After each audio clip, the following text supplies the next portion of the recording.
Jackson, and welcome to today's episode of LCJ Live. Hope you're doing well. Thanks for being here live on Sunday, October 20, 2024. This is the show where I give you the box office breakdown, plus my thoughts on some new movies, some new shows, some experiences I've had, like New York Comic Con. We'll get into all that. I'm making the film festival rounds, lots of things happening. We do this every Sunday, except I was off last week. Because Fly, Eagles, Fly. I was in Philadelphia for an epic Eagles game. It wasn't a great game, but thank goodness the Eagles won.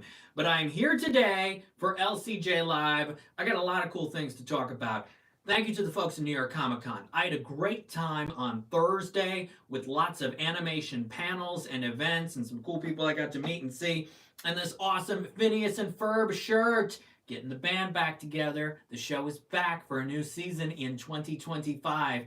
And guess what? You go to animationscoop.com and I've got my panel highlights for the Phineas and Ferb panel, the Rick and Morty panel, and the Has Been Hotel panel. So if you want all of that, when you're done watching LCJ Live, go to animationscoop.com for those highlights. I had a fantastic time at New York Comic Con. You'll get more bonus pictures and highlights across my social media platforms, and later this week at animationscoop.com. Had a terrific time being at New York Comic Con. It was fun. The Penguin panel was also going on. I saw Kristen Milioti walk by, saw a few other celebs as I was walking by on the showroom floor. I saw Tara Strong, I saw Jim Cummings, said a quick hi to Dan Povenmire of Phineas and Ferb. Caroline Ray was there, Ashley Tisdale was there. There were lots of people at New York Comic Con on Thursday. The Simpsons panel was yesterday. Big Sony panels happened, so lots of animation and entertainment things happening at New York Comic Con this year. It was fun to be there. Through the Lens. Hey, Jackson, did you like The Wild Robot? One of my favorites of the year. I like The Wild Robot, though I have to tell you, I like Transformers 1 more, and I like Piece by Piece more. I've got the poster here for Piece by Piece because it is one of the 10 best movies I have seen this year. Piece by Piece is an experience. All ages will really enjoy it, and it's a deep dissection, documentary of Pharrell Williams' life and career, his attitudes, his feelings towards how he grew up, how he got into the business. A lot of great life lessons in it. And the way they use the Lego, it's really cool. So go see Piece by Piece. I've seen some other movies, animated films, live action films. I've seen Night Bitch with Amy Adams. I'm going to hold off on my thoughts on Night Bitch for a little bit, a little closer to its release, but I've seen that. I have seen some big award season contenders that I can talk about here in a little bit, including Blitz, which I saw last night, starring Saoirse Ronan. I saw The Room Next Door the other night. That's with Julianne Moore and Tilda Swinton from Pedro Almodovar. My thoughts on those coming up here in just moments on LCJ Live. Joey says, Jackson, do you think more Legographies? Oh, that's pretty good. Legographies could be in the works if Piece by Piece succeeds. Well, Piece by Piece has only made $7.6 million, but I think awards-wise, it's already nominated for several Critics' Choice Documentary Awards, and it could be up for the Oscar for documentary and the Oscar for animated feature. It's focus features, and I think they'll do a nice campaign for it, and it's gotten a lot of positive attention, warm reception from critics and audiences. So maybe, but you know darn well, the next person who does a full feature documentary about Lego, it's immediately going to be compared to Piece by Piece. So we'll see. I do think using Lego was smart. And what's interesting is Universal got the deal to use Lego for future movies, focus features within the Universal family, after Warner Brothers had it for many years with all those Lego films. So we'll see what Universal wants to do with the Lego brand going forward. Piece by Piece, by the way, in 7th this weekend with 2.1 million. It's up to 7.6. Let's get your full box office rundown before I get into more award season films. Smile 2 is number 1 with $23 million. That is basically even with the first Smile, which opened 2 years ago for Paramount. I think Paramount was hoping for more than $23 million this weekend. You could blame it on Terrifier 3 last weekend with a lot of horror now in theaters. You could blame it on maybe people didn't want to see Smile 2, but I've heard good things. A friend of mine was a part of it, and I really think that maybe it comes close to that 105 of the last one, but maybe it doesn't. That'll be interesting because Smile 2 is the sequel to a movie that had legs, and horror movies don't often have legs. This Smile First film from 2 years ago had this unique marketing campaign where people were smiling in random places like crazy. Remember that? You saw it at baseball games, you saw it at different events. And so it kind of took people by surprise. And there was this curiosity factor. Ooh, this is the new cool franchise. It's not necessarily Saw anymore. It's not the Halloween franchise anymore. It's not the Paranormal Activity franchise anymore. Let's go with this. But it's been 2 years already, and now is Terrifier the franchise that's already taking over for Smile? How quickly people move on to things, how quickly people are interested in new and different things. And maybe people thought this was going to be more of the same. I guess Smile 2 is also about 25 minutes longer, or 15 minutes, somewhere in that department, longer than the first one. So maybe people saw that 2-hour, 10-minute runtime and went, ooh, I don't know about that for a horror movie. I'm not so sure I want to spend 2 hours and 10 minutes in a horror film. So maybe that was part of the problem as well, of factors of why Smile 2. And if you adjust for inflation over the last 2 years, you may have actually had fewer people go see Smile 2 this weekend than went to see the first Smile opening weekend 2 years ago. So I don't think Paramount is thrilled this weekend. In fact, it even made less money than Transformers 1, which made less money than they expected out of the gate with a $24.5 million open in September. So I don't know. Paramount's celebrating today a #1 film, but they wanted more money from Smile 2. Speaking of Transformers 1, by the way, it's in 8th this weekend, added $2 million. It's at 56.6. This should have done a lot more than 56.6. You know, Wild Robot, which is #2 again this weekend, added 10.1 million. A film that I like, a film from Chris Sanders and the producing team. I interviewed Jeff Herman, producer for AnimationScoop.com and the LCJ Q&A podcast. I enjoyed The Wild Robot. I just got a little more out of Transformers 1 and Piece by Piece. But Wild Robot is up to $101.7 million. It has passed the bad guys in terms of DreamWorks Animation money and is now still got about $25 million to get to Universal's Migration. We'll see if it can match that. There's already going to be a sequel to The Wild Robot, but Transformers 1 should have done close to those Wild Robot numbers. Pete Crooks, Smile 2 is going to have legs because it is so effective. I haven't seen Smile 2 yet because I've been in film festival mode and other movies and shows. I saw Goodrich the other night. I watched it. I had a screener link. It only made $650,000 this weekend. That's the new Michael Keaton, Mila Kunis comedy with a little drama. And look, I'm a Michael Keaton fan. I'm not a Beetlejuice fan, but Birdman, Spotlight, Founder, Worth, 4 powerhouse performances from Michael Keaton in the last 10 years. And so, you know, I'll see a Michael Keaton movie, whether it's Knox Goes Away, which I didn't love, but I liked a little more than Goodrich. You know, I'll give it a chance because I like Michael Keaton. There are some actors that I think people of all ages, if they're in a new movie, Liam Neeson is one, Sylvester Stallone is one. You know you're going to go see that film. Greg Kinnear. I like to watch nearly everything Greg Kinnear is in. So there are movies, there are actors that people like. I don't necessarily say I have a favorite actor because sometimes actors make clunkers, like Goodrich, which is kind of a clunker. But there are some actors that are like, wow, if they got a new show, if they got a new movie, I'm probably going to check that out. So I give Michael Keaton films a chance often, and I want them to succeed, and this one did not. Only $650,000 this weekend, and not a very good film. He tried to channel Mr. Mom a little bit. That's a great movie, by the way, Mr. Mom. But it didn't quite work here. The writing is not very good. Have you seen Clean and Sober? Keaton's terrific. I got to see that. I mean, but look at what's happened this year. Yes, Knox Goes Away didn't do well. Yes, Goodrich didn't do well. But Beetlejuice in 4th this weekend, added $5 million. It's at $284. It has now made more money than Dune Part 2. Did Warner Brothers see that coming? I don't think so. It passed Dune Part 2. It's passed some of the Matrix movies to become the 6th biggest non-DC or Harry Potter movie in the Warner Brothers catalog in at least 25, close to 30 years. That's unbelievable. That's crazy. And as I said last week, it could still make a run at $300 million by the time we get to Halloween. It's got another full weekend and change. It may fall a little short of 300, but probably 290. I mean, that's insane. I'm sure Warner is going to ask Tim Burton to do another one, and maybe Keaton will come back again. But remember, this was a movie that Warner originally wanted to go to Max, and they could have missed out on $284 million. Wow.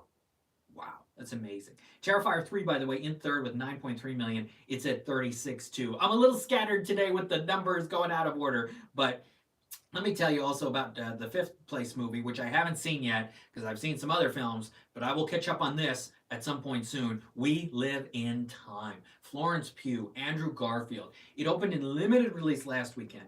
Expanded to nearly 1,000 theaters this weekend, had a good per screen average, and made $4.2 million. It's at 4.5. It expands to more theaters nationwide this coming week. That's a good expansion number for A24, considering it's in less than 1,000 theaters still, and still came in fifth and made 4.2. That's a success. A24 is happy today. Joker Folie à Deux, third weekend, down to 2.2 million. It's at 56.4. It's a couple 100,000 behind Transformers 1. It should have made 56.4 million in its first 2 days. I mean, this is just insane how little Joker Folie à Deux has done at the box office. Mention Piece by Piece. Mention Transformers 1. Saturday night in ninth this weekend, 1.8 million. It's also at 7.6, just like Piece by Piece. I know some people who want to see it while you can, because it'll probably be out of theaters very soon, and it'll eventually go to Netflix because that's where Sony Columbia Films have gone. And number 10 this weekend, as of now, we're still waiting on the money for some films, but as of now, is the reissue of The Nightmare Before Christmas, which added 1.1 million. It's at 4.8. The reissue of Hocus Pocus did not do great this weekend, only $841,000. But that film has been re-released so many times since COVID. It was re-released, I think, in 2020. It's been re-released in theaters almost every year. And so not a lot of people wanted to go see Hocus Pocus this weekend. It's also playing on TV all the time. Anora had a limited release open in 6 theaters, $540,000. That's a very good $90,000 per screen average. Now, that could have included the early access screenings that were a week and a half ago. It's unclear on that, but Neon, nonetheless, very happy with a $90,000 per screen average. A Cate Blanchett movie from Bleecker Street called Rumors bombed at just $314,000 this weekend. Hero Academia did about $650,000. It's at $4 million. And The Apprentice dropped to $650,000. It's at 3.5. As I mentioned, We Live in Time expands nationwide Friday up against Conclave, which I'm really looking forward to. One of my other favorite actors, Stanley Tucci, is in Conclave. Again, I say I don't have favorite actors, but actors I like to watch their movies and shows. I will say, one of the best TV shows of the last 10 years is Searching for Italy, and I can't wait for Stanley Tucci's new Italy show going to National Geographic. The Conclave could be really good. That opens this weekend up against Venom, The Last Dance. It's the last Venom movie, thank goodness, because I hated the first two. Really did not care for either of them. I will get to this at some point, and yeah, I hope maybe it's fun, different. I don't know. I just have not been a fan of Tom Hardy and those characters. LOL, says Joey. Anora is the one to watch this year for award season, says Christian Kozlowski. I'm looking forward to it. Here's the thing, I was not a big fan of the Florida Project. Willem Dafoe was good, Brooklyn Prince was good, not a huge fan of that movie in terms of the story and some of the decisions it makes, and I didn't care for Red Rocket. So I hope that Anora is better, the big winner from Cannes, but I don't know. My fingers are crossed. I will be checking out Anora soon. Anora's so entertaining, says Pete Crooks. Actress, director, best picture nominees for sure. We will see. I mean, there's so many movies this award season. You got a Clint Eastwood movie sneaking in. You got other surprises along the way. We will see. It's going to be very interesting. Amazon's got a lot of films. Apple's Blitz, which I will talk about in a second. Will that attract the attention of awards voters? Pete Crooks, by the way, saw Cameron Crowe's thought to be lost Tom Petty documentary and The Apprentice as well. So Venom, I think, will do okay. Now, is it going to do 90 million like the last one? The fact that Joker didn't do well, I don't know. I'm not sure it'll get to the 90 anymore. I thought it could, but maybe it'll be a little less. But Sony hoping for big things with the opening weekend of Venom. Also, by the way, a film I have seen that opens in limited release Friday. It's called Memoir of a Snail. And you'll get my conversation with Adam Elliott, the Oscar-winning director of this stop-motion animated feature, Tuesday at lcj.podbean.com and animationscoop.com. Memoir of a Snail is a stop-motion dramedy about a young woman named Grace who is talking about her life and the ups and downs of it. and it is one of the most detailed animated movies I have ever seen. IFC Films opening this in North America. Netflix Friday is an excellent documentary. I highly recommend it.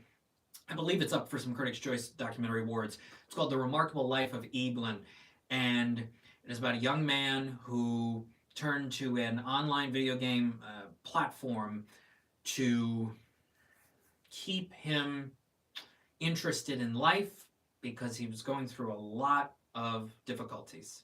And his parents didn't discover what he was doing on this platform until after he passed. And so this is an emotional story. This is a story about friendship, unlikely friendship, about connecting people, about bringing people together, and the impact that you can have virtually and in person and in text messages and conversations with people. It's a really interesting story, and the way it's presented is excellent. So I recommend The Remarkable Life of Eblin. It starts Friday on Netflix. Your Monster also opens in theaters on Friday. I've heard the buzz on Gladiator 2. I wrote a couple months ago that Denzel was going to get nominated. I just felt it off of that first trailer, and now the buzz is growing for Denzel. Another Denzel award season is a fun award season because he is unpredictable, and you never know what he's going to say on a red carpet or how he will do with award season speeches. So if it's another Denzel award season, let's go. Let me quickly talk about the films that I have seen awards-wise recently. The Room Next Door, Julianne Moore, Tilda Swinton. This is a terrible film. I wanted to like it. I was sort of into it early. There's a point in the story about a third of the way through where Tilda Swinton says to Julianne Moore, "I forgot something. We have to go back." And from that point on, the film makes one poor choice after another. It is clumsy with the storytelling. The performances are one note. The movie is one note. John Turturro's character is kind of bizarre in what happens. And I gotta say, Julianne Moore, who was phenomenal in Game Change, phenomenal in Still Alice.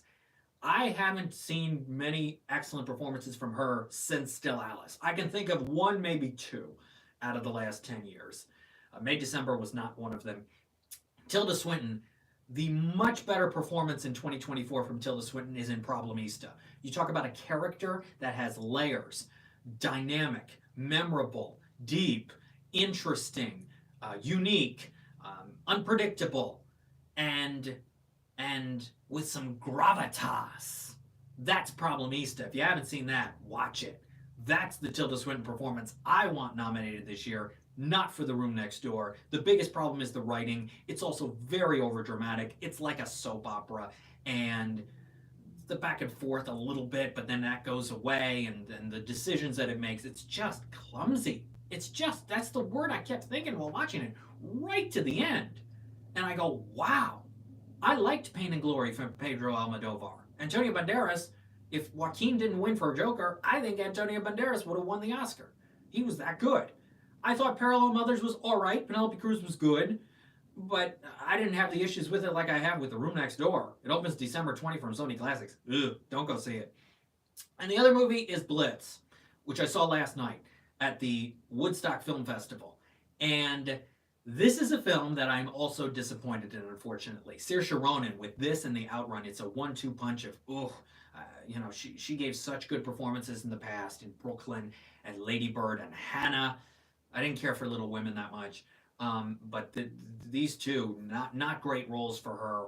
And the movie is manipulative, it's sappy, it's Steve McQueen trying to make a Steven Spielberg film. You feel it because it's focused on a child, and it's set at war, and it tries to be these sweeping moments and these emotional moments and these characters that appear as this kid goes on a journey. It's almost like a Disney movie with this kid trying to get back to his mother, and he meets all these people along the way, and some try to help him and some don't, and there's these random song and dance numbers, and there tries to be random humor. The tone is off. The purpose of it is off. This is not a good film.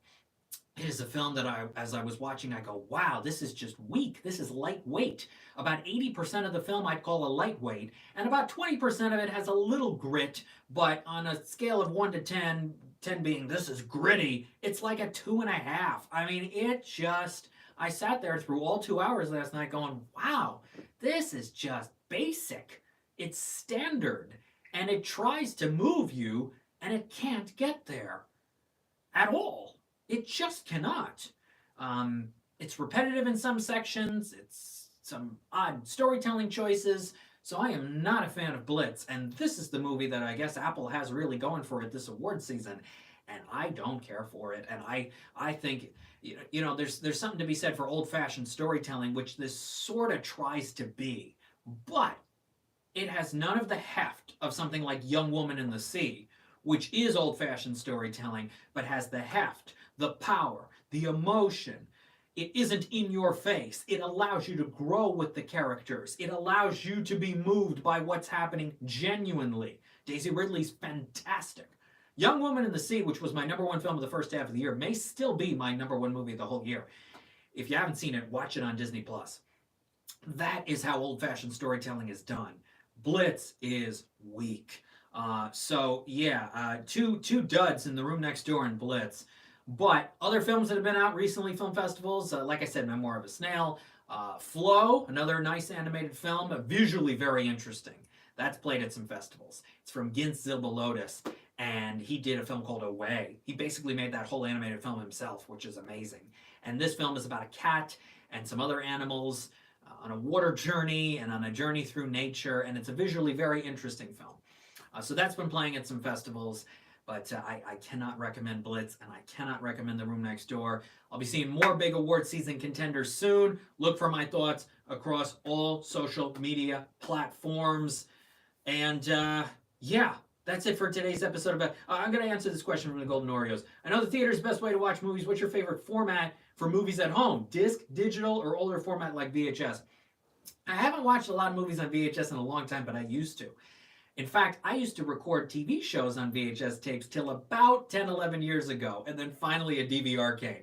And it was like, wait, what is this thing, and how is it going to be? And the DVR is phenomenal. I mean, recording things on VHS, as it turned out, was so much more challenging. Didn't know it, but so much more challenging than what the DVR offers. But I would say, I like the disc. I like the tangible disc. But digital is cool, getting links for films through award season and throughout the whole entire year from the studios, interviewing animation filmmakers, things like that. Like I said, Memoir of a Snail interview coming Tuesday. Tomorrow, my conversation with the directors of the animated comedy Hit Pig with Jason Sudeikis and Lily Singh. That's in theaters November 1st. Look for that. AnimationScoop.com. That's where you get my New York Comic Con stuff as well. And LCJ.podbean.com. When we are back here next Sunday for LCJ Live at 12 p.m. Eastern, Venom 3 is obviously going to be #1. We'll see how it does. We'll see how Conclave does. I'll talk about some more award season films that I have seen and some other films I've caught up on and more. We will preview Halloween around the corner. Frasier goes back to Seattle. We'll talk about that and more big movies opening for the beginning of November. A Real Pain is coming out. That Liam Neeson film, Absolution. The Gutter, which I have seen, and some other movies. So we'll talk about all of that next time on LCJ Live. This was more of an extended episode today. I think I haven't done 23, 24 minutes in a while, but a lot to talk about. Had an awesome time at New York Comic Con, and I'll be around the film festival circuits and more things happening. Keep it to my socials. That's Twitter X at LCJ Reviews, Instagram at LightsCamJackson, YouTube.com/LightsCameraJackson. Subscribe to this YouTube channel, would appreciate it. And lights-camera-jackson.com. TooFast2Films.com as well. New episodes coming at you soon. And more happening in the world of LCJ. Thanks for watching today's episode of LCJ Live. I will see you next time. Take care. Have a good week. Fly, Eagles, fly. And support animation and support your movie theaters. Bye-bye.